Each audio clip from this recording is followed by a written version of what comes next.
Saludos, bienvenido, bienvenida a otra edición del podcast 2 grados de separación, el programa número 11. Hoy es día 15 de enero de 2015, yo soy Alberto Blanedo. En este podcast me dedico a charlar con amigos y conocidos, normalmente dentro del mundo de la música folk o no. Y tampoco queremos cerrarnos solo a los temas de música, porque la música pues es una especie de tema transversal que afecta a montones de aspectos de la vida diaria, sobre todo de la gente que vivimos pues un poco metido en ese mundillo. El podcast toma su nombre de la hipótesis de los 6 grados de separación, que dice que cualquier persona de la Tierra puede estar conectado con cualquier otra, sea cual sea, a través de una cadena de conocidos o de amigos que no tiene más de 5 intermediarios. De esta forma se conectan a las personas en solo 6 enlaces. Nosotros utilizamos solo los mis dos primeros. En realidad, para mí es una excusa para charlar con mis amigos, para contactar con gente con la que no hablo muy a menudo, o sí, como es el caso de este programa, que sí que nos vemos a menudo porque el invitado de este programa es Frankie Delgado. Frankie es el gerente, el dueño de Cabe Leño, el pub donde tocamos todos los jueves en Oviedo, el pub folky, ¿no? El pub celta, como os guste más llamarlo. Y sobre todo es miembro fundador del grupo Beleño, uno de los grupos míticos del folk asturiano, al que estos días pues hemos celebrado un pequeño homenaje con un poco de la excusa de un artículo que salió en la revista Asturias, Memoria Encesa de un País, sobre el viaje a Killarney, en el que más o menos se gestó lo que fue la formación definitiva del grupo Beleño en el año 1983. Como siempre digo las cosas de memoria, espero no estar fastidiándolo con las fechas.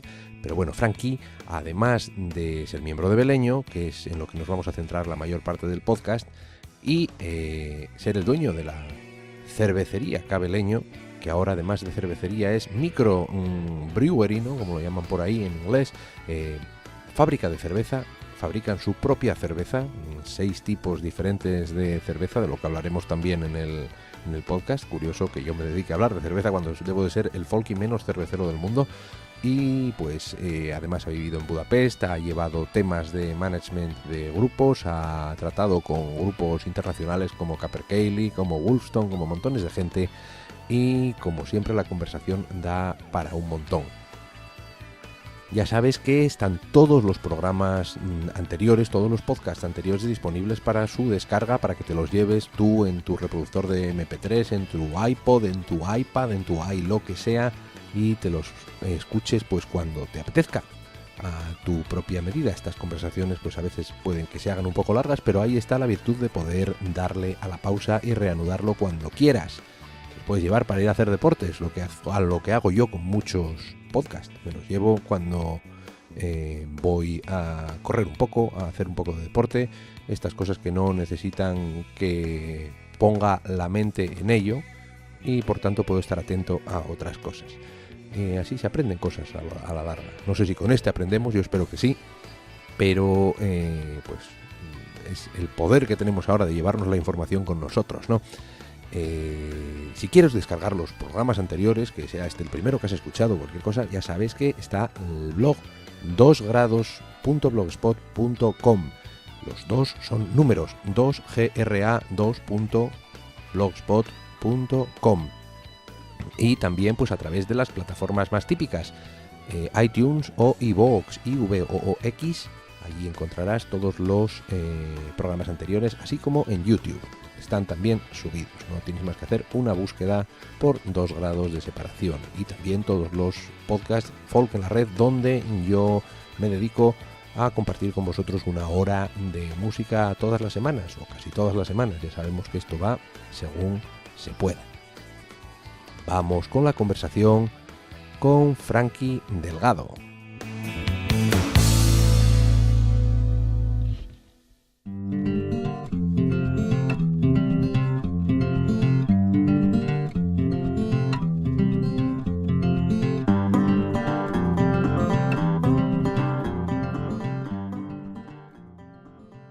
Frankie Delgado, bienvenido al podcast a 2 grados de separación.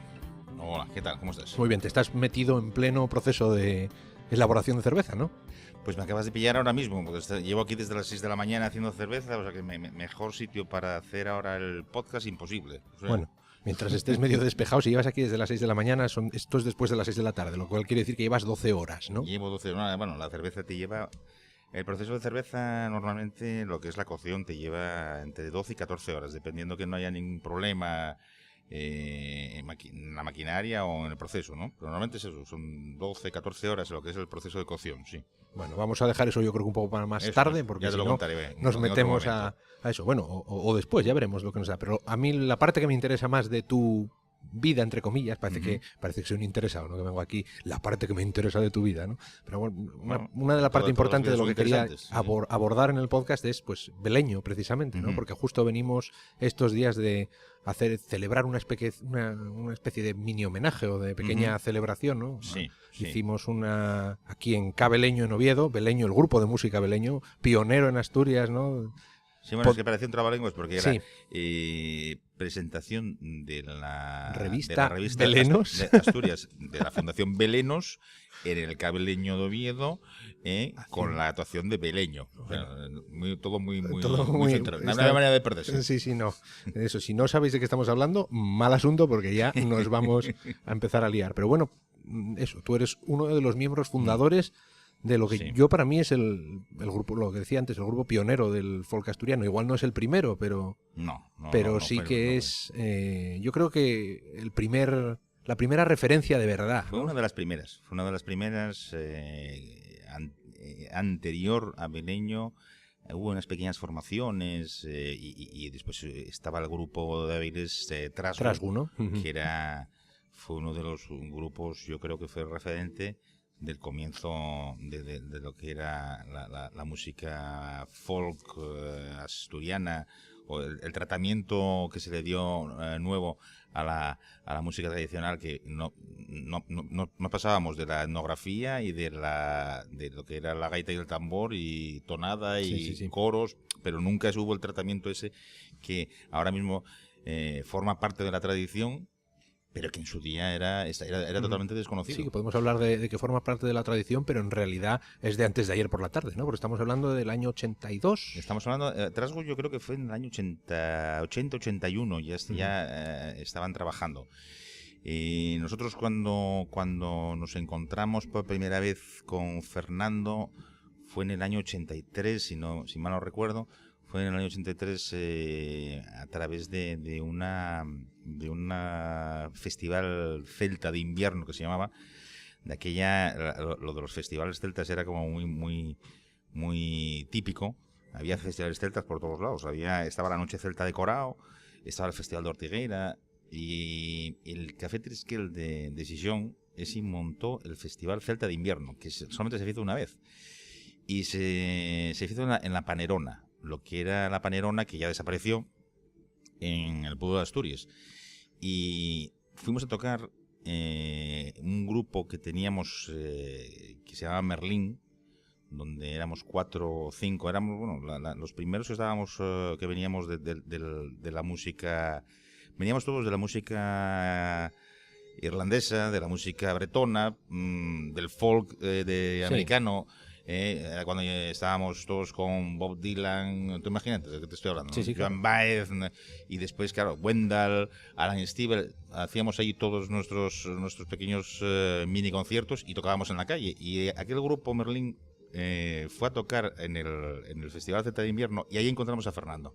Y Fernando, bueno, antes de nada es Fernando Largo, que Fernando Largo, claro, diciendo cosas, y el Festival de Invierno Gijón, ¿no? Eso fue en sesión, sí. Y después había una cosa que la mayoría de la gente no lo sabe, que la primera formación de Beleño ya había bueno, la había compuesto Fernando, y con Xuaco Mieva, con Pedro Pangua y con Rodri Herrera, el guitarrista. Pero esa formación creo que llegaron a tocar solo una vez en ¿dónde fue? En la Noche Celta de Corao, ¿no? Sí, y a partir de ahí desapareció, porque Ahí es donde de verdad se fragó lo que la gente conoce como beleño, en que fue a través de un viaje que se hizo a Irlanda, el famoso viaje al festival del Pan Celtic Festival de Killarney, y ese festival fue gracias a la colaboración de Lisardo Lombardía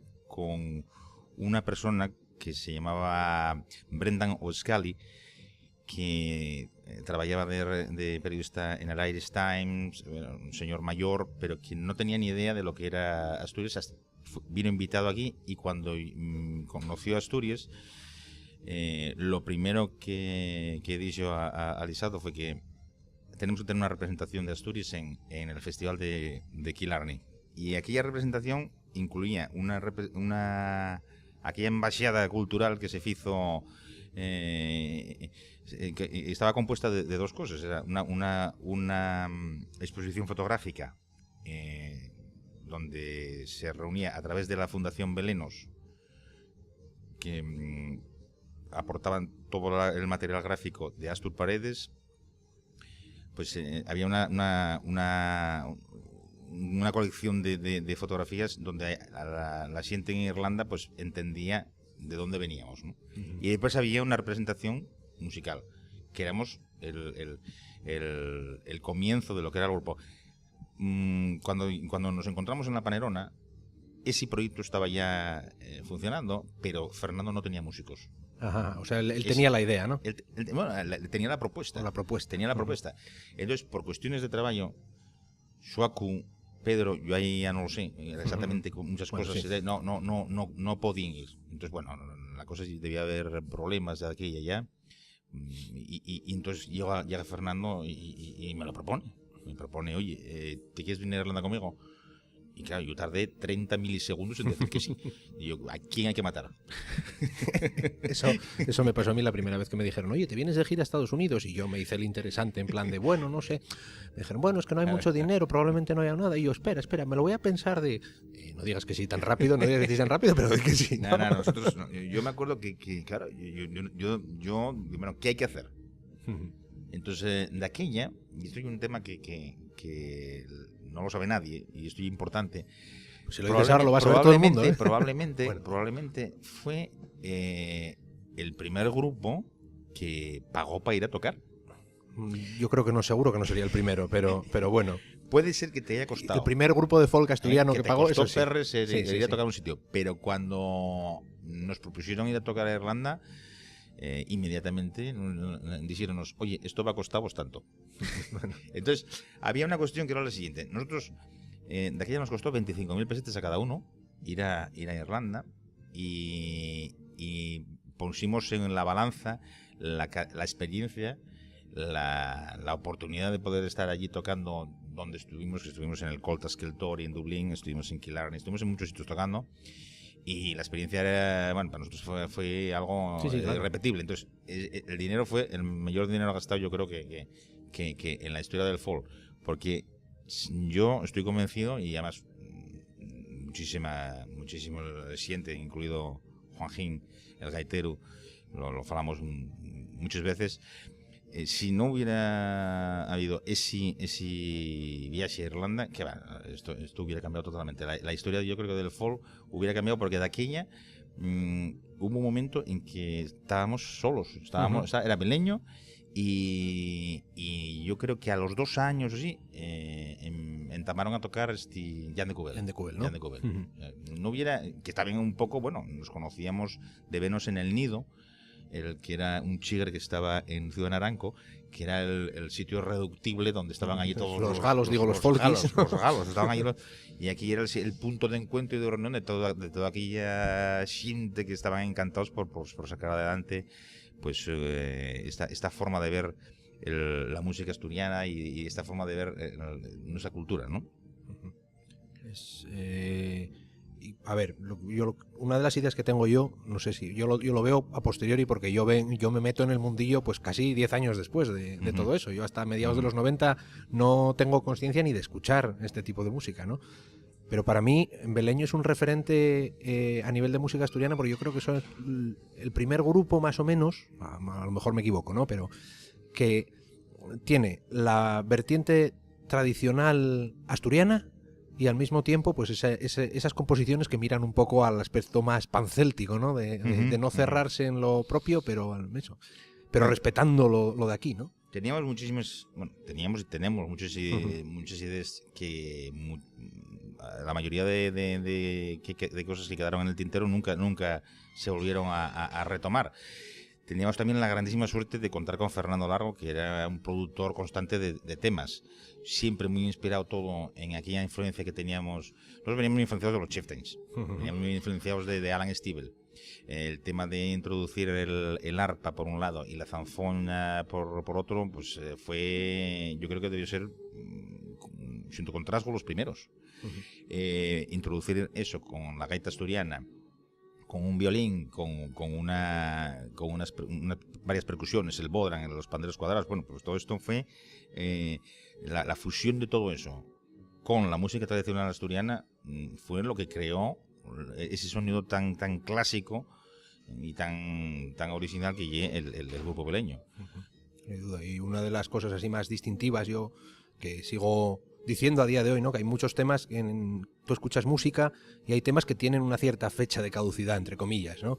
Que pones música y que no significa lo mismo.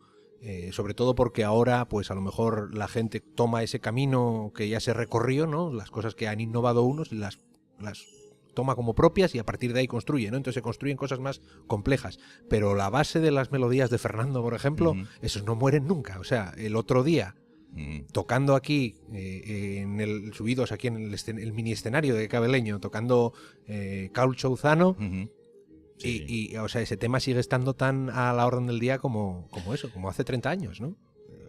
Fue, como tú lo comprobaste bien, fue muy emotivo porque no se tocó ese tema en 30 años. Y para nosotros el tocar los temas del primer disco otra vez con arpa, con una formación de grupo y en un pequeño escenario, pues más bien pasaron 30 años. Bueno, ya viste que el ensayo fueron 24 horas. O sea, sí, es fast learning, ¿no? Fast learning, no sé, fue una cosa, pero oye, salió. Sí, a ver, bueno, también todos tienen tablas, ¿no? Vosotros tenéis tablas de llevar toda la vida en estas cosas, aunque llevéis un tiempo más inactivo, ¿no? Pero bueno, pero es igual, los temas son los de toda la vida. Y precisamente es música folk, son esas cosas que son lo suficientemente sencillas como para que para que sigan estando ahí siempre, ¿no? No requieren, no sé, un virtuosismo tremendo, sino es más la idea de que se te ocurra, que es más... Yo estoy diciendo que los temas la quinta sinfonía o la novena sinfonía de Beethoven, ¿cuántos triples tiene? Sí, no es pues no tiene triples. No tiene triplets. No tiene quintillos, vamos, como eso ya, como lo eso llamen. Ya es una frase para sacar cita. Frankie Delgado, la quinta sinfonía de Beethoven no tiene triplets. Entonces, claro, ahí estábamos, que las sinfonías tienen lo que tienen que tener. Las notas que llegan y después todos los adornos que muchas veces son superfluos. Esconden a veces que no hay nada. Y lo importante es que hay melodías que no necesitan nada. Con 6 notas te llegan adentro y precisamente eran el tipo de melodías que a nosotros nos encantaban. 2 discos, ¿no? Nakalfuau y Ofiusa. Nakalfuau y Ofiusa, sí. Dos discos, sí. Bastante diferentes, ¿no? Uno del otro. Totalmente diferentes. Uno con una visión muy relacionada con los primeros trabajos de Fernando, con una presencia de la música folclórica muy fuerte, y después el segundo disco, ahí se nota la fusión que hubo entre Beleño y Trasgu.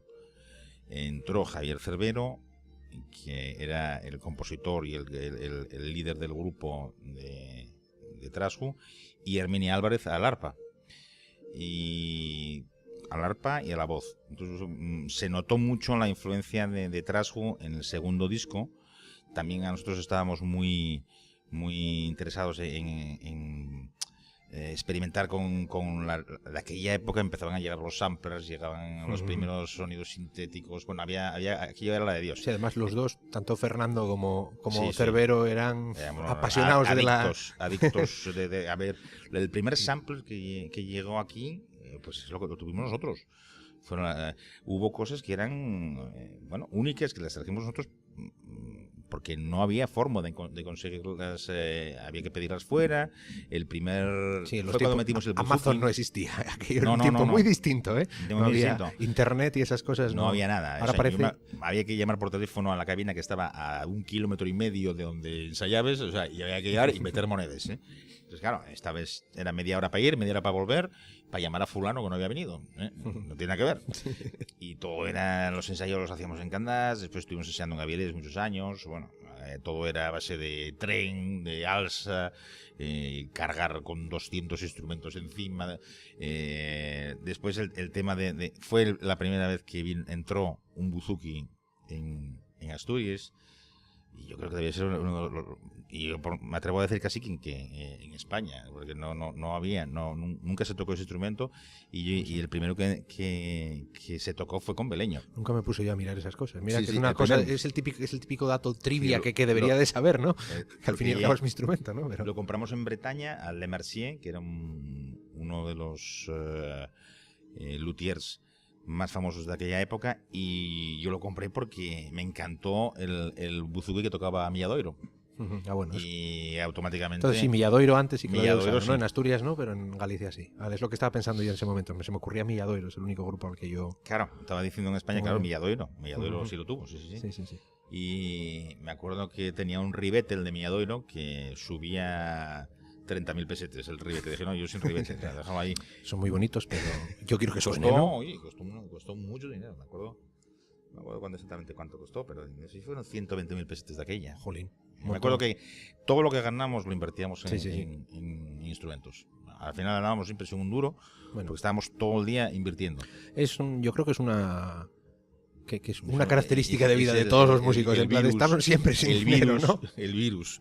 Es el virus de la música, ¿no? Te entra el virus de la música, al final acabas pagando más que eso. Vale, una de las cosas que más nos choca a los que estamos metidos en el mundo pero más, o sea, ya es hasta el punto de vista friki, ¿no? Obsesivo, ¿no? Yo recuerdo escuchar a ver, después de la época de Beleño, pues tú te metiste aquí en el Cabeleño, en el pub. Fernando más adelante abrió la Cadorna, un poco más allá, y yo pues era un poco asiduo sobre todo en mi primera época folky, pues más de los dos sitios, ¿no? Aquí venía más a los conciertos y allí un poco por amistad con la gente con la que había por esa zona, pues acabé reculando más en Cadorna, y luego ya amistad con Fernando también. Una anécdota muy, muy, muy graciosa siempre me pasaba a mí, yo no sé si fue Fernando el que me lo dijo, o Pepín de Muñalén incluso, ¿no? Escuchar Nacal Fuau y The Terror Time de Tannahill Weavers 4, que salieron más o menos a la par, y que son temas muy, muy parecidos, ¿no? Que tienen la misma dinámica. Entra una gaita... A ver, yo creo que los Tannahill Weavers, que yo tengo mucha amistad con ellos desde siempre, aparte de que fueron nuestros maestros en muchos aspectos, yo siempre vi a los Tannahill como el modelo de grupo asturiano a seguir, ¿no? Y bueno, a la fecha, yo creo que el grupo que salió casi moldeado hasta la médula por Tannahill fue Jan de Cubel. De hecho, y cuando falo con Phil, muchas gracias, porque yo siempre, además mosquease mucho, porque yo digo siempre, vosotros sois el grupo, el mayor grupo escocés de música asturiana. Pero y es verdad, mira, en vuestros temas no son escoceses, son asturianos, ya nos hemos apoderado de ellos. Sí, yo creo que es eso, que nos hemos apoderado. Pero es curioso porque tú hablas con músicos escoceses de la gente, iba a decir los nuevos, ¿no? Los que son las igual 2 generaciones después, grupos como Brevach o como grupos, y no tienen esa referencia de los Tannahill que tenemos aquí. O sea, para nosotros los Tannahill son la bomba, y los que hacen ese estilo no tienen la referencia Bueno, pues de los Tanagil, pero es mucho más posible que hayan escuchado a Jan de Cubel y se hayan inspirado en eso, que no, probablemente no, porque ya hay es un estilo muy, muy arraigado allí, pero que no existe, no sé, hay como un salto generacional, como que la música ha venido hasta acá y luego ya llega de miles de formas. Pero aquí los Tanagil pegaron, vamos. Bueno, los Tanagil, bueno, un montón a primeros de los 90, yo creo que era el grupo de referencia, pero lo que no se acuerda muchísima gente y que el grupo Wendell, yo creo que de la época mía, de los que rondamos los 50 y pico años, bueno, era el grupo, yo me acuerdo que Wendell venía a tocar aquí y petaba, llenaba, pero Wendell fue un grupo de culto prácticamente. Y muchísima gente cuando piensa en música folk, automáticamente piensan en música celta y automáticamente piensan en Wendell. Siente de más de 50 años. Sí, pero sin embargo, tampoco ha dejado ese pozo como han dejado los Tanagil. Los Tanagil, yo creo que ya entramos en la segunda época. Ya los músicos, los que estábamos metidos ya en el tema de la música, que ahí respondo a una pregunta que me hiciste antes, que era ¿por qué salieron los bares? ¿Por qué salió ese Cabeleño? ¿Por qué salió ese Cadorna? Pues precisamente porque en nuestros cuando íbamos de gira, cuando estábamos tocando en Bretaña, en Irlanda, en Escocia, pues claro, veíamos unos bares guapísimos y cuando llegábamos para aquí no había nada, no había sitios donde tocar, no te dejaban tocar en ningún lado, no podías escuchar la música que te gustaba en ningún bar, y la decisión de Juanjo y mía fue la de montar el bar, por eso se llama Cabeleño, Casa Abeleño, lógicamente, precisamente para tener un sitio para tocar. Ahí no había ninguna pretensión más, no había ni esa idea de ahora de monto un chigre para tal o para cual, porque no había de negocio, no. Lo que menos nos importaba era el negocio. Lo que era importante era tener un sitio donde poder tocar y escuchar música y después tomarte unas pintas de Guinness. Sí, que pudieran ver los colegas también y que no fuese solo... Claro. Y ahí fue, y después yo creo que a los 10 años de estar aquí, Cadorna abrió. Fernando abrió el Cadorna y bueno, éramos los dos únicos locales. Hay que decir también que estaba el Naranco. 2 años antes de abrir el Beleño ya estaba abierto el Naranco aquí en Oviedo, y en Sisión el Tresquel, ¿no? que era muy bueno. En mi caso, que yo soy de Sisión, estábamos allí, tenían que sacarnos con calzador. Era casa, ¿no? No, era la sala Vestar. Nosotros estábamos allí y las armábamos allí, tocábamos allí, y era el único sitio donde podías poner los vinilos, que venías con la música de importación, íbamos corriendo a buscarla a la librería Paradiso, y cada mes llegaban los discos de Tannehill, de Andy Irving, de Planksty, de todo lo que era Grimbarda y esas... Grimbarda, claro, de aquella maravilla, y claro, y ves con aquel LP que parecía que estabas flotando medio metro llegabas, no sabías cómo llegabas desde Paradiso, desde la librería Paradiso hasta el Chigre, hasta el Tresquel. Ese tiempo no existía, llegabas en cuestión de segundos, porque ya querías ponerlo o oírlo. No estaba muy lejos, pero tampoco era. Pues claro, era el tema de grabar con cintas y magnetofón de aquellas cintas redondas y pasarnos todos en los temas, intentar sacarlos, que nunca te salían igual. Aquella sensación de impotencia cuando te ponías a tocar aquel violín que era chino y que intentabas sacar y que no había manera, y dices, pero ¿cómo suenan ellos tan bien y yo sueno tan mal? Eso sigue pasando ahora, yo creo. Eso lo hacemos todos ahora, en plan de esto, porque suena así. Pero ahora hay gente muy buena. Sí, hombre. Ahora ya no tiene nada que ver con aquella época. Pero aquella época era el desierto. Date cuenta que el sacar un tema de aquellos y ir para casa y volver a... nadie te explicaba nada, no sabías por dónde empezar, hasta que llegabas a Irlanda y a Escocia o a Bretaña, o cuando íbamos a Logan, pues claro, agarrabas al primero que veías que tocaba, lo enganchabas y no te despegabas de él ni un segundo. Yo me acuerdo de ir al Festival de Logan y no ver ningún concierto. Estar al lado de fulano, de mengano, viendo cómo hacía los famosos triples, que claro, yo no sabía ni cómo por dónde se hacía. Sí, es que enséñame tal. Ahora no tiene nada que ver. Han cambiado las cosas tanto. Por lo primero, porque ya eso, hay gente que recorrió el camino primero por ti, ¿no? Cuando nosotros empezamos. Pero eso, ahora lo tenemos todo. Ahora no quieres saber algo, vas a YouTube y miras triples o no sé qué. Estamos hoy con los triples, ¿eh? Y lo vemos todo, pero también esa sensación de he conseguido hacer una cosa que no has tenido a nadie que te la diga, que la has hecho tú, eso tiene un valor muy grande. Ese valor lo tenemos para la forma de pensar y de actuar. Tanto a Juanjín como a mí y a todos los que empezamos en aquella época, tenemos algo muy positivo, que no nos da miedo nada.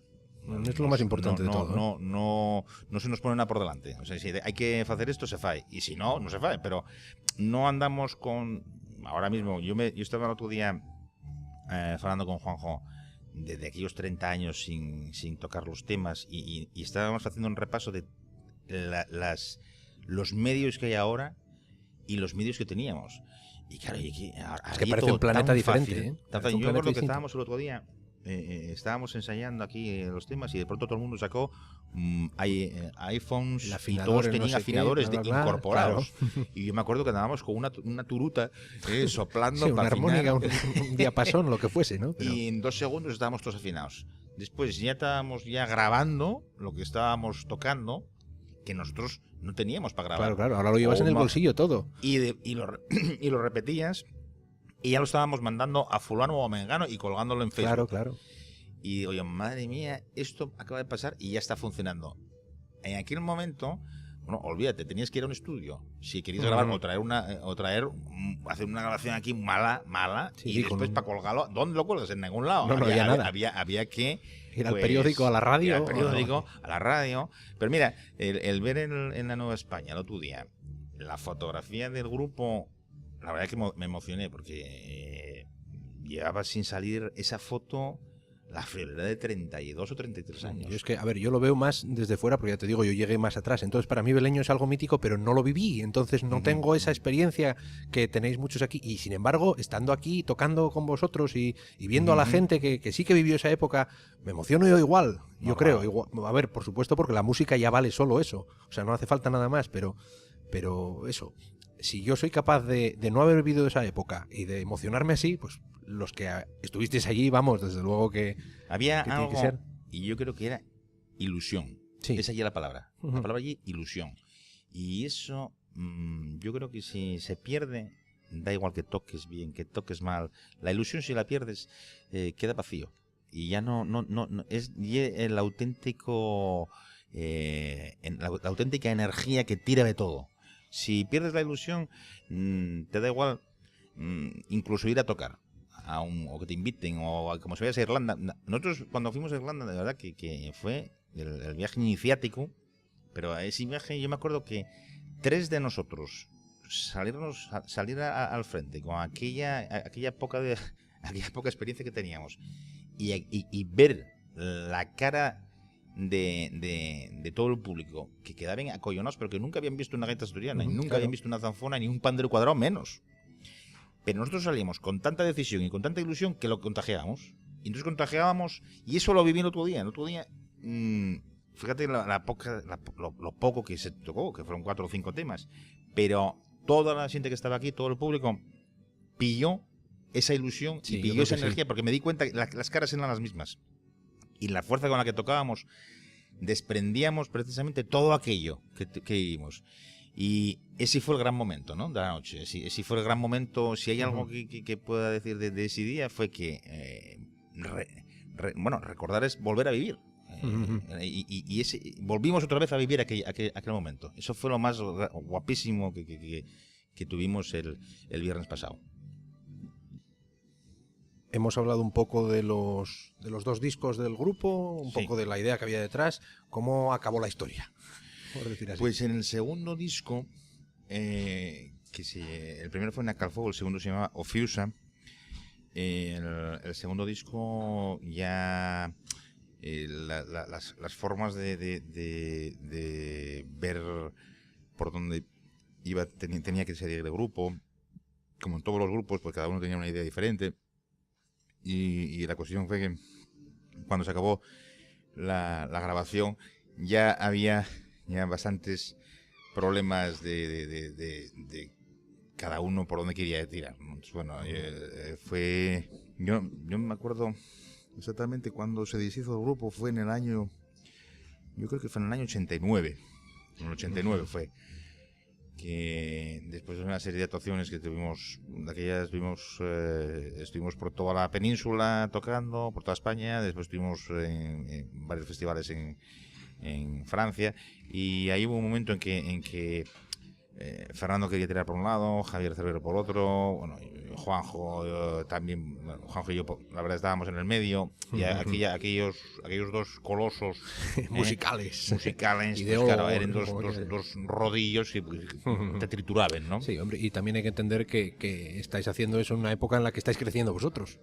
Claro, entonces estás formando la personalidad, ¿no? A la misma, claro, al mismo también. Yo tenía de aquella muy pocos años, tenía 20 y pico. Y era el más crío. Y después habíamos montado esto del cabeleño, claro, el ir de gira por ahí y mantener esto, ¿sabes cómo lo de la vida musical, ¿no? Especialmente en Asturias. En Asturias, si ya es difícil en otros sitios, aquí, bueno, ya la de Dios, o sea, el que alguien se quiera dedicar a la música profesionalmente, en aquella época era muy difícil, como ahora, pero en aquella época era terrible, ¿no? Entonces, bueno, eso unido a que había gente con familia, Juanjo tenía hijos, bueno, la cosa es que el durar, yo estoy convencido de que si el grupo hubiera durado unos 10 años más, yo creo que ahí hubieran surgido muchísimas oportunidades para que se consagrase ya como algo como lo que fue Milladoiro o Luarna Lubre en Galicia. Porque estábamos en un punto que ya empezábamos el tema de las colaboraciones con grandes músicos, ¿no? Estábamos con Víctor Manuel, grabamos de hecho un disco con Víctor Manuel, el concierto se hizo en la Universidad Laboral, en el antiguo teatro, y había una serie de propuestas que eran muy interesantes, ¿eh? Con la Sinfónica estábamos trabajando ya en temas para la recuperación de temas inéditos, y con una visión muy clásica por un lado. Estábamos intentando fusionar esos dos mundos tan difíciles que era la música, los músicos clásicos por un lado, los cuales venía Cervero y Javier Rojo, que era el violinista, y por el otro lado la frescura y la pasión, con todo. Yo venía yo cada vez estaba más involucrado en el mundo del folk irlandés y el escocés, y Juanjo estaba muy metido en el tema de la música tradicional asturiana, Fernando con sus temas también. Si hubiera durado el grupo, se podían haber hecho cosas increíbles. De hecho, quedaron muchos temas en el tintero, y quedaron muchas obras inéditas que la verdad ahora nos está picando el gusanillo otra vez, y yo qué sé, igual damos una sorpresa un día de estos. Entonces hay material por ahí que merece la pena a lo mejor recuperar, hay ¿no? mucho material. Ahora mismo tendríamos para otro LP tranquilamente. Ajá. Yo es que eso, en la última época de Cadorna, yo conozco material de Fernando que ya hizo después de Beleño, o lo que yo conozco lo hizo después, pero sí que hay una serie de temas que quedaron fuera. Hay temas que nos encantaría volver a grabarlos. O sea, pueden plantearse a lo mejor una regrabación de algunos de los temas de los dos primeros porque discos. Hay versiones que podríamos versionar cosas que ahora mismo con la experiencia que tenemos, pues y la capacidad la cantidad de músicos con los que se pueden contar ahora, es que yo lo falaba antes lo falaba con Juancín, que era lo difícil que era antes encontrar un músico. Sí, ahora. Pero ahora es impresionante. Ahora llega, bueno, tampoco llegué a decir que haya patadas, pero bueno. Bueno, sí, pero eso, que tienes acceso a más gente. Hay muchísimos. Tienes 30 años de historia de hecho, la música folk y de la música, de la educación, ¿no? Claro. De la que puedes sacar. Este concierto contamos con el arpa de Morgan Lecouf, una bretona que está en Galicia estudiando, arpa con Rodrigo Romaní, pero y que eso hace 30 años era impensable. Sí, claro, tenías Eso una era arpista impensable. y si no había... Bueno, y ahora no te creas que vamos mucho más allá, pero bueno, No, por bueno, lo menos tenemos algo, hay algo. más de posibilidad. Pero bueno, el arpa empezó muy fuerte aquí, pero muy fuerte eran 2 personas, ¿no? La primera arpista fue Herminia. Herminia, ¿no? Herminia fue un arpa que sacaron, además, la hicieron ellos, sacaron los planos de un arpa que hay en la Catedral de Oviedo. Hay una representación, no sé si es de Alfonso II, no me acuerdo exactamente quién es, pero en el claustro creo que es, ahí está un arpa medieval, de los cuales ellos sacaron los planos y hicieron ellos, o sea, que increíble, hicieron ellos el arpa. Y la primera arpista la primera vez que yo oí tocar unas muñeires con arpa fue Arminia, en la plaza del Ayuntamiento de Sisión, y pandero cuadrado y arpa, bueno, una maravilla, yo quedé asustado. Y ese día que la vi, dije, bueno, esta ya la forma, este ya el camino. Y yo no conocía de aquella a Fernando. Cuando conocí a Fernando ya, bueno, fue la leche. Normal. Pero Fernando era una persona especial, la verdad, ¿eh? Para lo bueno y para lo malo, ¿no? Porque... Para todo, había que tragarlo. Sí, había bueno, tragarlo. es una persona que tenía unas ideas muy claras de lo que quería, y no tenía por qué coincidir con las tuyas. O con, Claro. las de nadie, vamos. Claro. Fernando era una persona complicada, era difícil trabajar con él, pero después hay que reconocer que tenía un talento impresionante. Y yo tuve la suerte de pasarlo muy bien con él. Yo me reí muchísimo con él. Lo que pasa es que, bueno, como en todos los lados, hasta en los matrimonios, después hay que tolerar, hay que ser flexible, bueno, esas cosas. Sí, cada uno. Tienen que ceder todos, no solo uno, ¿no? Claro, ese es lo difícil, sí. En fin, y después de Beleño, musicalmente, tú que decidiste hacer algo más, ¿no? Yo después de Beleño, estuve trabajando en lo que era el tema de management. Empecé a trabajar con Capercaillie. Tuve 6 años trabajando, llevando la representación de Capercaillie en España, y estaba con Capercaillie, estaba con Wolfstone y estuve trabajando con Jan de Cubel. Fue así la época cuando Jan de Cubel empezamos a salir fuera. Yo traía a los grupos escoceses aquí y a cambio llevaba a los asturianos allá, ¿no? Entonces, bueno, fue cuando fuimos a tocar a Escocia por primera vez, fuimos a Finlandia, estuvimos en Francia, en Italia, estuvimos en varios sitios. Y ahí fue cuando empecé a trabajar en el tema de management, que era lo que en ese momento a mí me parecía un momento clave. Lo que yo quería era que hubiese que hubiese fluidez entre grupos. A mí me interesaba mucho traer a los grupos aquí, me interesaba mucho la comunicación humana. Marché a Belfast, estuve una temporada allí con Johnny McSherry. Hicimos algunas colaboraciones con Fernando. Yo toqué después con otras bandas, y ahí, después al cabo de los años, yo decidí marchar para Budapest, ¿no? para Hungría, porque había un tema ahí que a mí me atraía mucho, que era la música del este, ¿no? Y ahí conocí, a la llegada a Budapest, que fue estuve ahí 4 años. Allí conocí a Sándor Buforrigo, que era el director musical de los Sácsiga, de los 100 Cíngaros. Y él fue el que me abrió el mundo de la música tzigane, la música gitana húngara. Y después, claro, a partir de ahí monté una agencia de grupos en Budapest. Bueno, colaboré. Éramos 3 personas, se llamaba Folk Europa, y lo que hacíamos era traer los músicos de Hungría para aquí. Entonces trabajé mucho con Kalman Balog, con Boban Markovic Orquesta, y claro, y con los 100 Cíngaros. que los cincingueros eran 100, o sea, 100 y la maza. Es un grupo fácil de mover. Ahora que nos quejamos cuando... Era acojonante. Es un grupo grande, son 7, es doloroso. Bueno, una maravilla. La verdad, tratar con esa gente es impresionante. Fue una experiencia increíble. Después fui mucho a Rumanía y ahí conocí bueno, estuve allí viendo a los Taraf de Hajduk. Bueno, Taraf es un tipo de formación que hay muchísimo, ¿no? Y ahí me di cuenta que me faltaba mucho. Me faltaba mucho por tocar.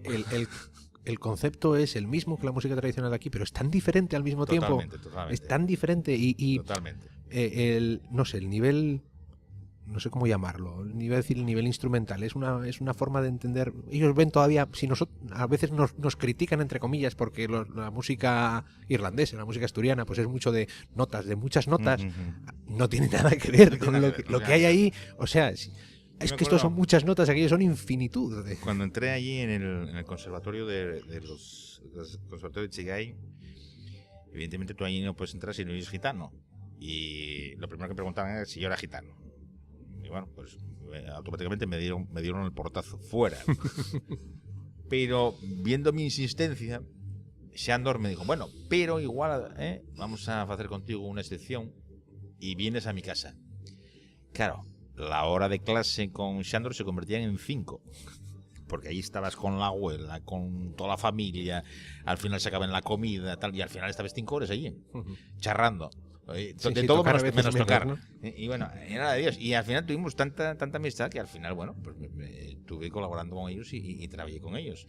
Pero bueno, yo tengo experiencias que son únicas. El estar dentro de ese mundo donde no puedes entrar si no oyes como ellos, y ellos ponerte en la mesa, sentarte en la mesa con ellos, que llegue allí tu hermana a verte a Budapest y que le haga un concierto exclusivo a ella. Bueno, sí, la leche. O sea, estar allí en la ópera de Budapest y sentarla a una silla y decirte, vamos a tocar un tema para ti. Y claro, ver a aquellos chiflaos que trabajan, bueno, toquen como aviones. Claro, eso son experiencias únicas. Y luego tuviste un pequeño contingente en tu boda, ¿no? De visita. Sí, claro. Hombre, claro. Yo allí en Hungría montamos un grupo que se llamaba Fiana. Eso era música irlandesa. Era una especie de música irlandesa, música húngara. Y llegamos a tocar, bueno, marchamos a Dinamarca, bueno, lo mismo. Yo seguía en la misma onda de estar absorbiendo todo lo que podía. Yo todo el aprender a manejar grupos, desde el tema de organizativo, el tema de planificación, a todos los niveles, y después el tema de tocar, que eso era al final lo que menos hacía prácticamente, porque tocar el nivel que era tan alto. Y después, claro, ¿qué ocurre? Que tienes tantos contactos que el día que me casé, claro, llamé por teléfono y vinieron toda la tropa. Entonces, claro, se montó allí una boda chigaña, una boda gitana, que estuvimos ahí 3 días, que bueno, yo creo que fue la boda más sonada de toda esa zona. Sí, porque puedes decirlo literalmente, ¿no? Porque música sonada. hubo. Música bueno, hubo. Pero de 150 personas eran 100 músicos. O sea, imagínate lo que se armó. Teníamos allí todos los instrumentos de ellos, o sea, el cimbalón. Sí, para mí la anécdota que siempre me cuentan es la del cimbalón, de gente diciendo, anda, diles que se quiten de ahí, pide partida al futbolín, ¿no? Pide partida al futbolín. El cimbalón que yo tengo, porque yo tengo un cimbalón que acabé comprándoselo a Kalman, porque claro, cada vez que le organizábamos una gira, un concierto aquí, pues había que traer el cimbalón, y el cimbalón pesa un huevo. Sí. Entonces, claro, costaba más el traerlo, que dije, bueno, pues te lo compro y acabamos antes. Y ahí lo tengo, ¿no? Para el que no se haga la idea, el que no sepa lo que es un cimbalón, lo primero, la Wikipedia está ahí, buscadlo, pero básicamente estás moviendo una cama, más o menos, es como mover un piano, ¿no? Aparte que pesa mucho. Yo creo que debe ser el instrumento más difícil de la Tierra y de algún planeta. Aparte de eso, yo nunca la única persona que intentó hacer un método era un tal Franz Liszt. Nada, no lo conoce Ferenc, como ellos dicen en húngaro, porque era húngaro. Y el famoso Liszt Ferenc lo dejó. O sea, tiró la toalla. Con esto quiero decir que si este tipo no pudo hacer un método, porque no hay por dónde agarrar el aparato este. Yo me acuerdo cuando lo compré, le dije a Carmen, oye, tráeme dos baquetas de estas vuestras, porque yo quiero aprender a tocar algo. Y me miró con una cara de como diciendo, pero tú de qué vas, ¿no? Me dijo, olvídalo. Pero sí, olvídalo. Pero dije, coño, algo, olvídalo. Y dije, pero bueno, algo, no. Y dije, bueno, me la regaló. Y efectivamente me puse una tarde ahí a sacar tal, y efectivamente tenía toda la razón. No hay forma de saber, no pude sacar una escala. Yo no sería capaz de... Una vez que te han dicho eso de olvídalo, ya es en plan de No, amor es que propio. Tienes que hacer algo. No hay por dónde agarrarlo, porque es que no tiene ningún tipo de sentido. No hay ningún tipo de lógica. No hay lógica. No sé, nunca me he parado a mirarlo tampoco. No hay 2 notas consecutivas. Eso es una locura. Bueno, es un lío de cuerdas por todos los lados, 2 puentes que se entrelazan. Y después, claro, que hay que adivinar por dónde va. Y cada cuerda sobre cada puente suena diferente. Sí, luego te planteas tú, pero esto no había una forma más sencilla de hacerlo, seguro, más intuitivo y más...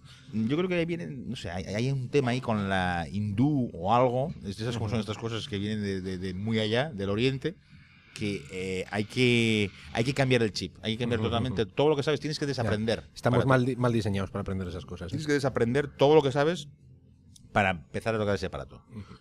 Ahora, claro, cuando los ves tocar este cacharro, bueno, es una maravilla. Sí, lo hacen parece tan fácil cuando lo hacen ellos. Bueno. Están apurreando ahí unas cuerdas. Y están poniendo huevos. Digo, me hace una tortilla. Bueno, vamos cambiando de tercio también, porque si no vamos a echar aquí hasta mañana, porque tenemos cosas de las que hablar hasta el día del juicio, ¿no? Pero bueno, ahora el Cabeleño, lo que fue el primero, el Pava, ahora es una microcervecería también, ¿no? Pues sí, esa es otra de las aventuras que... No te puedes estar quieto, ¿para qué? No podemos estar quietos, ¿para qué? A ver, esa es que el único pez que va a favor de corriente es el pez muerto. Y claro, tiene que ser al revés siempre. Pues claro, estábamos en estos viajes por Centro Europa y por el este. Claro, yo veía que en los pubs, lo mismo que cuando estaba en Irlanda, los pubs eran maravillosos y yo traje todo lo que pude, lo traje para acá. Pues el concepto, los colores, la luz, todo eso. También, por el otro lado, había algo muy importante que yo veía en Centro Europa, que es que los bares tenían su propia cerveza. Y claro, dije yo, hostia, ¿y esto cómo es? Y claro, esto fue en el 2008. En el 2008 dije, bueno, vamos a ver, yo no tengo ni idea, pero esto si lo hacen ellos, lo puedo hacer yo. Entonces, claro, me puse a buscar quién me podía enseñar. Y bueno, encontré un amigo, además precisamente a través de la música, que fue el que me facilitó el que un maestro cervecero de la zona de Bratislava me diese los primeros conceptos. Entonces ahí me ves con el coche. La idea fue, si se fae cerveza de trigo, ¿por qué no se fae cerveza de escanda? Pues inmediatamente compré escanda, la cargué en el coche y para allá. Y me acuerdo que el único día que podía utilizar la fábrica era el día de Navidad. Entonces, claro, eso lo he leído yo. Era el día de Navidad. Y claro, te puedes imaginar cuando digo yo a mi madre, mamá, no vengo a Nochebuena porque me voy a Bratislava a hacer cerveza. Claro, te puedes imaginar el grito que me... Bueno, que no puede ser normal y decirme que te vas de fiesta con tus colegas, como todo el mundo. Claro, no me mientas. Ahí me fui. Fue la cena de Nochebuena más auténtica allí en una carretera en Alemania con una nevada impresionante, un bocata de chorizo bueno, y con una botellita de vino pequeña. Esa fue mi cena de Nochebuena, con una tormenta que estaba cayendo a la de Dios y cargado de escanda asturiana. Y llego a las 6 de la mañana para entrar en la fábrica que me estaban esperando el día de Navidad. Y esa fue la primera producción que hice yo de cerveza con escanda asturiana. Y ahí fue cuando al mes siguiente yo volví en coche y cuando llamaba por teléfono, tardó un mes en fermentar, digo, oye, ¿qué tal va la cerveza? Y me dicen, pues verás, como no vengas no te va a quedar nada. Y bueno, y yo, ¿cómo que no va a quedar nada? Se la estaban bebiendo. Entonces, cuando llegué, había más que 100 litros. De 1000 había 100 litros. Tuve que agarrar un avión porque, claro, no tenía ni la prueba. Entonces, bueno, llegué allí y ahí fue cuando tomé la decisión de que tenía que prepararme, tenía que prepararme como maestro cervecero, algo que tardaré mucho tiempo. Date cuenta que un buen maestro cervecero, para que empiece a tener un poco de idea, serán unas entre 600 y 800 ediciones, que es lo que me dijeron la última vez, ¿no? Yo llevo unas 100. Todavía me falta mucho. ¿Llevas cuántos años ya? Pues va para 3 años. 3, ¿no? Sí, va para 3 años. Y bueno, ahora mismo, aunque los que nos estén oyendo no lo sepan, estamos cortando y estoy yendo de vez en cuando y corriendo al tanque corriendo al tanque a ver cómo está pasando todo, porque claro, está ahora mismo pasando todo del tanque de cocción al tanque de fermentación. No sé si se oye, a ver, estamos grabando en el pub y está la música de fondo puesta, creo que no se coge mucho con eso, pero si de repente notáis un corte y que el tema que está sonando por detrás es totalmente distinto, es precisamente porque la cerveza ha seguido su proceso, ¿no? Claro. Ahora estamos preparando la Red Ale, la cerveza tostada. Entonces, bueno, lo que estábamos comentando que esta idea fue, pues, como otras muchas, ¿no? Que empiezas primero tanteando, si puedes, como el día que compré el violín. El día que compré el violín cuando tenía 12 años, ¿no? Y yo quería tocar el violín, pero claro, yo no quería ir al conservatorio porque era un coñazo terrible. Yo fui primero al conservatorio y dije, mi madre, pero esto aquí no aguanta. Y yo quería tocar. Yo quería tocar lo que a mí me gustaba, pero claro. Y me acuerdo que llevé 50 billetes de aquellos de 100 pesetas a comprar aquel violín chino. Vamos a empezar a hacer historias de esas. Tú llevas los 50 billetes de 100 pesetas. Elías, que compró su Buzuki a base de monedas pequeñitas llevadas en una bolsa de deporte hasta Gijón. Es que es verdad. O sea, empezamos todos así. Sí. Y pasan los años y tienes que echar atrás la mirada, porque precisamente esas historias son las que te hacen valorar lo que hasta donde llegaste fue a base de mucho esfuerzo y, lo que digo siempre, muchísima ilusión. La ilusión es lo que yo ahora mismo, si me dices, coño, lleves aquí desde las 6 de la mañana, sí, pero y que la ilusión que yo tengo para sacar una cerveza buena, la ilusión que yo tengo para sacar para volver a reunir a los músicos que tocábamos hace 30 años, para volver a retomar aquellos temas, toda esa ilusión es precisamente lo que yo necesito, y es la gasolina, es de la energía que yo necesito para poder sacar adelante esa forma de vida que cada uno la asume o no la asume. Elige la que Lo quiere. demás es el clásico problema. Yo veo que muchísima gente, el problema que tienen es que les hubiera gustado hacer, pero que no tuvieron ese momento o esa energía para tirar, o esa decisión que fue y un milisegundo, pero hay que tomarla, que tomarla. Es poco, que luego ya la inercia ya te lleva, pero si no te pones en marcha tú, no aquí hay nada ya sabes que que la inercia en Asturias es terrible. Sí, tremenda. Porque pero la inercia normalmente nos echa para atrás. Siempre va para atrás. O sea, exactamente, la inercia es para lo peor. Pero y el territorio, bueno, es que como los por coches. inercia vas al revés. Donde más se gasta gasolina es arrancando y poniéndose a funcionar. Claro, pero precisamente lo que menos necesitamos es inercia. Sí. Lo que necesitamos es fuerza centrípeta. Sí, igual seguir un poco más. Inercia, es un paralelismo perfecto. Sí, es terrible eso. Bueno, eso lo que decía yo. En realidad no haces una cerveza, o sea, te estás complicando la vida porque estás haciendo... ¿Cuántos tipos de cerveza estás haciendo hoy aquí? Ahora estamos haciendo ya 6 tipos de cerveza, ¿no? Y bueno, 6 tipos y ya paramos. Porque no, ya más vale. Porque tenemos la lager, que y es la cerveza más difícil, aunque la gente piense que todo lo contrario, la cerveza lager y es la más difícil de todas, porque llega como todo, llega como cuando esos platos clásicos sencillos, pero hostia, sí, una tortilla. Las lentejas las hace cualquiera, pero no a todo el mundo le queda bien. Pero esas tortillas que dices tú, la tortilla de abuelita, eso, ¿cómo es posible? Y si ya ahí no me sale. Bueno, pues eso es el problema de la lager, ¿no? Tenemos una cerveza lager rubia estilo checo, y después tenemos la cerveza de Escanda, una cerveza de trigo. Después tenemos la Stout, que es la cerveza negra con los mismos componentes que la cerveza Guinness. Con el mejor nombre del mundo. Kraken, por supuesto. A mí me encanta. El nombre, o sea, si algún día me hubiese yo comprado algo solo por el nombre... Voy a llamarlo Kraken. Si me dejasen... Yo quería llamarlo Megatron, pero no me van a dejar. Tener un hijo que se llame Kraken. Kraken, bueno, es genial. Va sembrando el caos. Kraken al encerado, por favor. Y la gente espera tentáculos. Y el niño bueno, ahí acojonado. No, eso es estupendo. Bueno, no, pues, pero tenemos la Kraken, la Stout, pues tenemos una Red Ale, Ursus. Sabes que todos los nombres son así como muy poderosos. Ay, pero es como Ursus, tiene que ser. Una cerveza tostada, estilo irlandés. Después tenemos una Indian Pale Ale, o sea, una IPA, la Cowen. Que no tiene nada que ver con exabruptos asturianos. No tiene nada que ver, pero tiene una W, ¿no? tenemos una W y una K que lo dicen todo, y una cara de toro sentado mirándote que lo dice.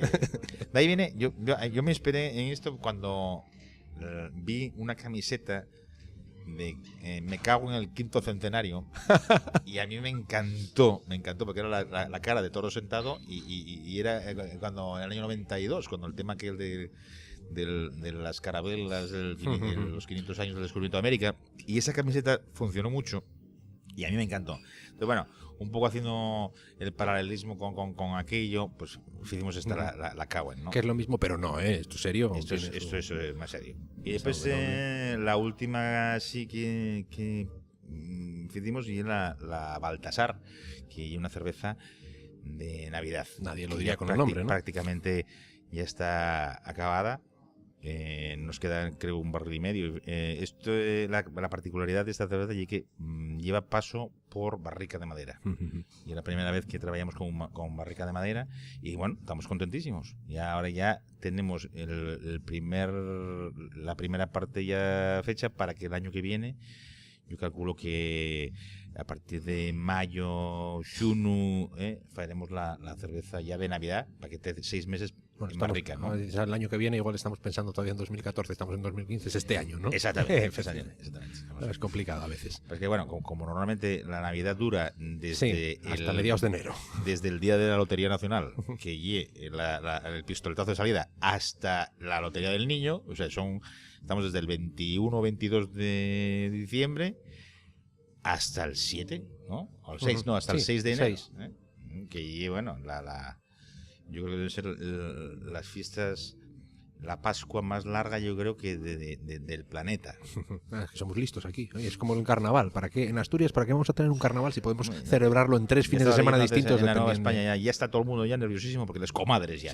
Comadres ya. Pero bueno, si estábamos, en la semana pasada estábamos con la cabalgata. Aquí hay algo que sabemos hacer bien, que es ir de fiesta. Lo de trabajar no lo tenemos tan claro, pero trabajar ya ir de fiesta. Cosa, pero bueno, oye, hay que dedicar tiempo a la fiesta, sí. Muy bien.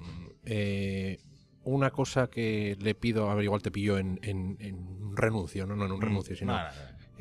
normalmente le pido a todo el mundo que pasa por el podcast que recomiende algo, sea un libro, una serie, una película, un disco, lo que sea, en lo que no tengas tú nada que ver. ¿Se te ocurre algo? A ver, hay muchas cosas. Bueno, una cosa, dos, ¿no? Yo recomendaría la lectura de un libro de Joshua Slocum. Joshua Slocum era un tipo de la zona de Terranova que era capitán de barco, de mercante, de aquellos mercantes que iban a vela, y resulta que este hombre en un momento de su vida se planteó dar la vuelta al mundo. Entonces agarró un velero que estaba fecho polvo en la playa, lo recuperó y se dio la vuelta al mundo por placer.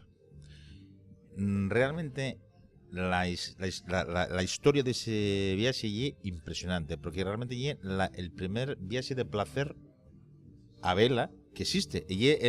Porque antes de eso, la gente cuando montaba en un barco a vela solo era por varias cuestiones. Una era para comerciar, incluido la esclavitud, para guerrear, o sea, machacar al de al lado, o para pescar, no hay más. Sí. Pero nadie se le ocurrió agarrar un barco por placer y dar la vuelta al mundo.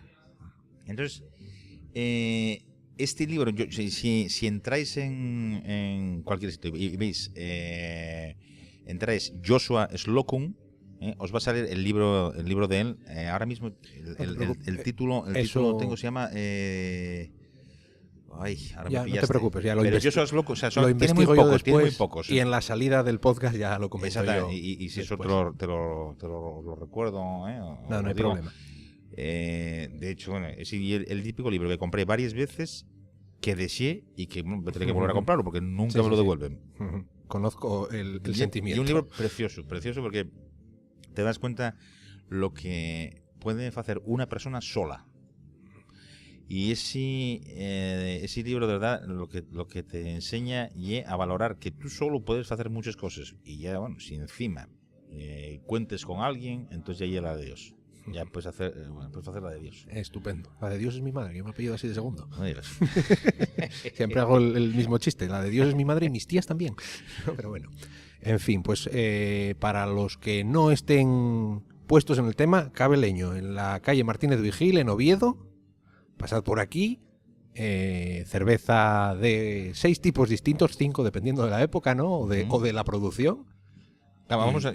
Estábamos ahora pensando que cuando se acabe la de Navidad vamos a entrar las famosas cervezas Season. Season es cervezas de estación, ¿no? Cervezas de estación. Entonces, bueno, estábamos pensando ya hicimos una de cereza. Sí, esa la probé yo también. Mira que yo no soy cervecero, pero... Espectacular salió.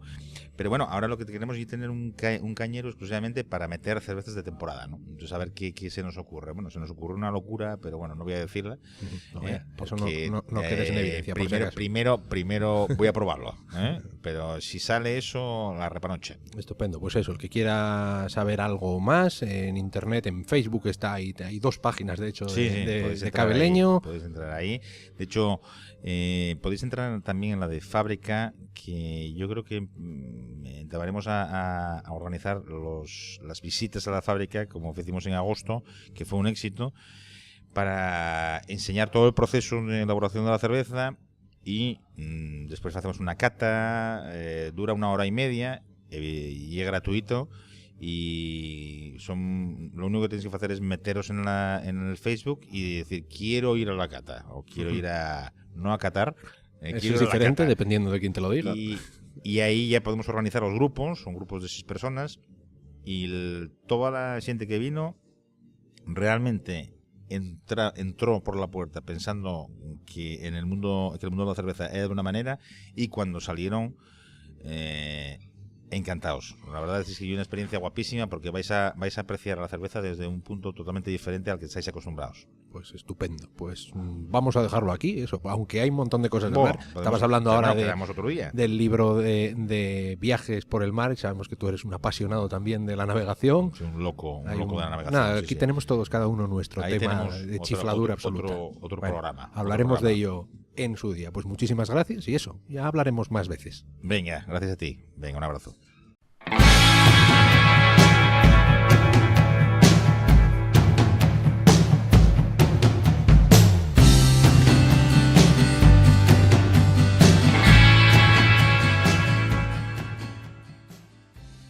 El libro que nos recomendaba Frankie es Navegando en solitario alrededor del mundo, de Joshua Slocum. Joshua, Joshua, Slocum, Slocum, un escritor de Cape Breton, de Canadá, curiosamente. Nos viene la conexión celta, si queremos, ¿no? Nacido en Nueva Escocia en 1844, o sea, es un libro de finales del siglo XIX. Como bien dijo Frankie, pues el hombre desapareció en 1909 en su barco, viviendo pues como quería vivir. La primera persona que circunnavegó el mundo él solito, en un barco. Las recomendaciones que hacemos en este podcast no son siempre de cosas actuales, a veces sí, ¿no? A veces hablamos de series, a veces hablamos de rutas, de viajes, de actitudes. En este caso hablamos de un libro, pues eso, siglo XIX. Sigue estando a la orden del día. Lo que hablábamos, la idea de la aventura, de la ilusión, del tener una meta y ganas de llegar a ella. Aprovechando, pues yo me he hecho eco un poco de las recomendaciones que se han hecho en este podcast y me he estado viendo las 2 primeras temporadas de Sons of Anarchy, la serie que nos recomendó Borja Baragaño en el primer podcast. De momento me parece una serie genial, me está gustando un montón, efectivamente. Estoy intercalando cosas en medio para que no sea eso, lo que decimos, ¿no? Un poco de la relatividad, procurar no verlo todo seguido para no hartarse. Por muy bueno que sean las cosas, si te acostumbras a un nivel, luego ves otras cosas y ya no parecen tan buenas. En fin, hasta aquí hemos tenido la conversación con Frankie, con esas historias de Beleño que nos abrieron el camino a muchos. Puede que haya gente que escuche los discos de Beleño ahora Y si bien hay piezas que sobreviven perfectamente hasta el día de hoy y que siguen teniendo esa esencia de la que hablamos con Frankie, de esa mínima expresión que sirve para conectar con la gente, pues también hay otras que quizás no han sobrevivido también el paso de los tiempos, pero que son una cosa necesaria y que nos han servido a los que hemos venido detrás para tener ese camino ya recorrido, ¿no? Como todo, como decimos siempre, se aprende más de los errores que de los aciertos, porque los errores son lo que procuras volver a no cometer, o no volver a cometer. Es más importante saber lo que no tenemos que hacer a veces que lo que tenemos que hacer. Por lo tanto, Beleño y los grupos de la primera hornada del folk asturiano pues nos sirvieron a los que venimos después para eso, tener el camino hecho, saber qué cosas, por qué caminos tirar, qué cosas tenemos que hacer. Me interesa, como siempre, saber tu opinión. Déjame tu comentario, déjame un comentario en YouTube, en las entradas del blog en 2grados.blogspot.com, en Twitter en @folkenlared o una valoración en iTunes o en iVoox. Siempre se agradece. Gracias por los comentarios recibidos hasta ahora, de todas estas maneras. Hay un valor muy grande en que se conozcan pues un poco lo que hay detrás del mundo de la música. Nos ayuda a estar más cercanos, ¿no? Que precisamente a veces Internet es para lo que sirve. A veces sirve para ser más impersonales, pero en otro caso sirve para ser más cercanos, para acercarnos, para ser parte de esos 2 grados de separación. Estoy seguro que en esos 2 grados de separación tuyos hay un montón de gente interesante. Soy Alberto Blanedo y nos vemos la semana que viene.